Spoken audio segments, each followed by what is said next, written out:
성도 여러분 안녕하십니까? 오늘의 말씀은 창세기 9장 18절에서 29절 말씀입니다. 오늘 말씀은 대홍수가 끝난 이후에 노아와 그의 아들들에게 어떠한 일이 일어났는지에 대한 내용입니다. 오늘 말씀에 나와 있는 것처럼 노아도 홍수 이후에 350년이라는 긴 세월을 살아서 많은 일들이 있었겠지만 그 중에서 오늘 말씀에 나온 사건이 그만큼 중요하기 때문에 나와 있다고 볼 수 있습니다. 오늘 말씀을 간단하게 요약해 드리자면 노아는 3명의 아들들이 있었습니다. 셈과 함과 야벳이었습니다.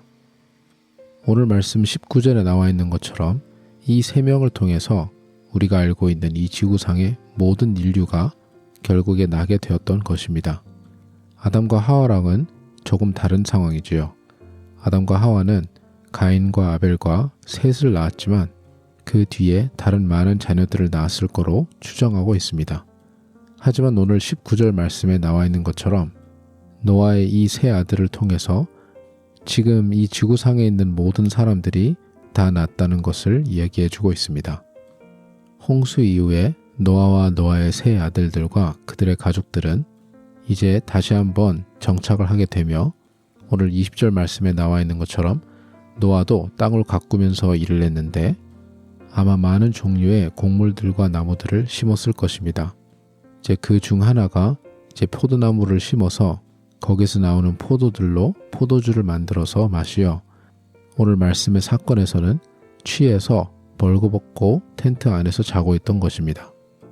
노아는 하나님께서 좋은 사람이다, 의로운 사람이다라고 말씀해 주심에도 불구하고 오늘 말씀에 나와 있는 것처럼 이렇게 술 취하여 사람들과 하나님 앞에서 어떻게 보면 영적으로 넘어지는 모습을 보여주고 있습니다. 이처럼 모든 사람들은 우리가 아무리 영적으로 성숙하다 하더라도 넘어지는 순간들이 그리고 죄를 짓는 순간들이 분명히 있기 마련입니다. 물론 우리가 성화의 과정을 거쳐가면서 그리고 하나님을 더 사랑하고 하나님과 더 가까워지면서 그러한 순간들이 점점 줄 수는 있습니다. 하지만 완성된 우리의 모습은 우리가 죽고 천국을 가서야 경험할 수 있습니다. 그렇다면 우리가 그리스도인으로서 오늘 말씀에 나와 있는 노아처럼 가끔씩 죄를 짓게 될 때, 가끔씩 하나님 앞에 실수하게 될 때에는 나 자신이 나의 죄를 알아차리고 회개하는 것도 매우 중요하지만 동시에 우리 주변에 있는 사람들이 어떻게 반응하고 그리고 우리를 어떻게 도와주는지 또한 너무나도 중요한 일입니다. 오늘 말씀의 상황에서는 노아와 그의 가족들밖에 없었습니다. 말 그대로 다른 모든 사람들은 다 사망하여 진짜 노아와 노아의 아내와 그리고 노아의 세 아들들과 그들의 며느리만 지구상에 남게 된 것이었습니다. 그렇다면 지구상에 유일하게 남아있는 이들이 서로를 어떻게 영적으로 도와주고 서로에게 힘이 되는지가 매우 중요했을 것입니다.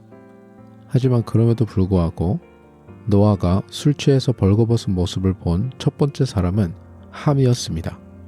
물론 말씀을 읽으면 특히 오늘날 문화에서는 함이 무엇을 특별히 그렇게 잘못했냐라고 생각할 수도 있습니다.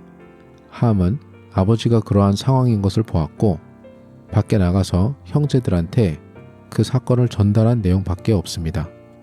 물론 함이 이 상황을 어떻게 해야 되는지 형제들한테 상의했다고 볼 수도 있지만 지금 이 상황을 보면 그랬을 가능성은 매우 낮고 아버님이 그렇게 술 드시고 벌거벗고 계신 것을 형제들한테 안 좋은 의도로 가서 얘기한 것으로 보입니다. 만약에 좋은 의도였다면 본인이 먼저 아버지의 몸을 가리고 그 뒤에 이야기를 했던지 아니면 아버님의 명예를 지켜드리기 위하여 아버님의 몸을 가리고 다른 사람들에게는 이야기를 안 하는 게 더 나았을 것입니다. 하지만 함과 다르게 셈과 야벳은 아버지의 명예를 지켜드리기 위해서 아버지의 벗은 모습을 보지 않기 위하여 텐트의 뒤로 들어가서 아버님의 몸을 가려드렸습니다. 이 두 형제의 의도는 아버님을 돕는 거였습니다. 노아가 죄를 지어 수치스러운 상황에 있을 때에도 지금 이 상황에서 어떻게 하면 아버님을 도와드릴까를 생각하고 행동했던 것입니다. 요즘 많은 사람들이, 그리고 특히 미국 문화에 많이 적응한 사람들이 자주 하는 말이 있습니다. 남들의 잘못, 그리고 남들의 수치스러운 점들을 다 꺼집어내고 나서 전혀 부끄러워하지 않고 하는 변명이 무엇이냐 하면, 나는 사실만 얘기를 했다. 그리고 그 사람이 잘못했는데 그 사람이 잘못한 것을 반성해야지 사실을 얘기한 나한테 왜 뭐라고 하느냐라고 뻔뻔하게 주장하는 사람들이 있습니다. 그리고 더더욱 오늘날 문화에서는 진리를 추구한다는 변명으로 다른 사람들을 향한 이러한 자세를 더욱 부추기는 사람들도 많이 생긴 것 같습니다. 하지만 이렇게 다른 사람들을 힘들게 하고 상처 주고 졸어가면서까지 사실을 들추려고 하는 이러한 모습들은 전혀 성경적인 모습이 아닙니다.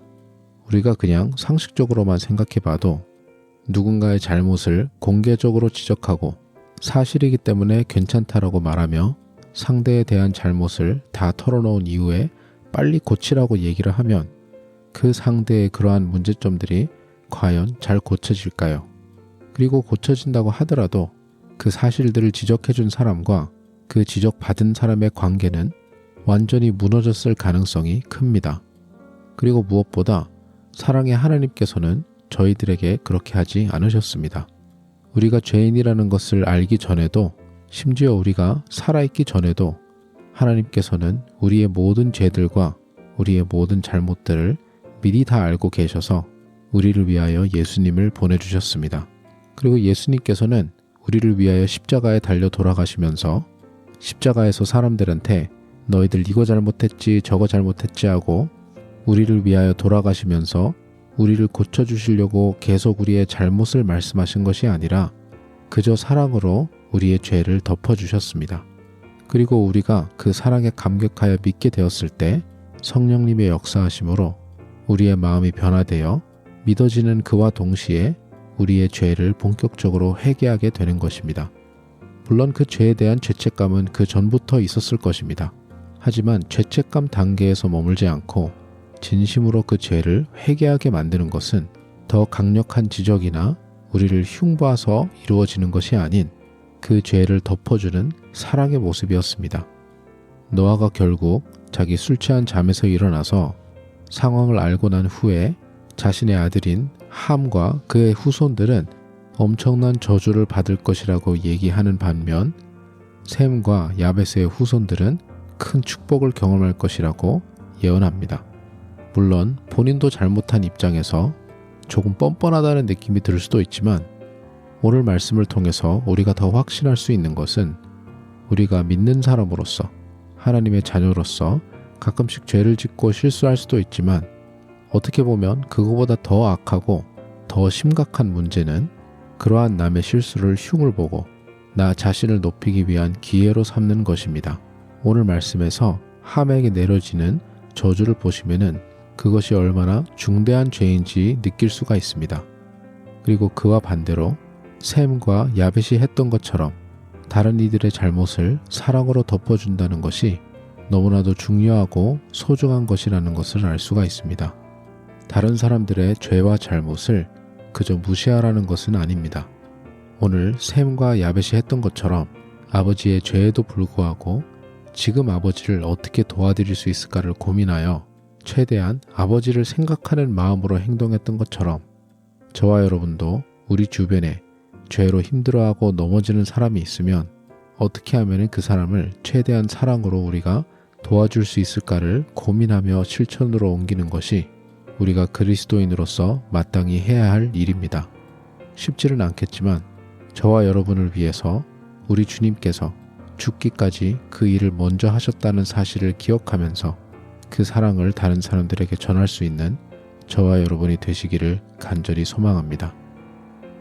기도하겠습니다. 하나님 아버지, 당신을 믿는 우리도 때로는 죄 지을 수도 있고 우리 주변에 있는 다른 그리스도인들도 그러한 죄에 빠질 수도 있습니다.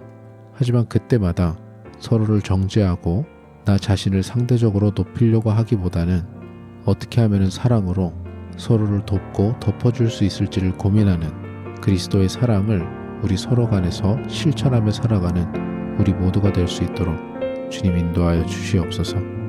감사드리며 예수님 이름으로 기도드립니다. 아멘.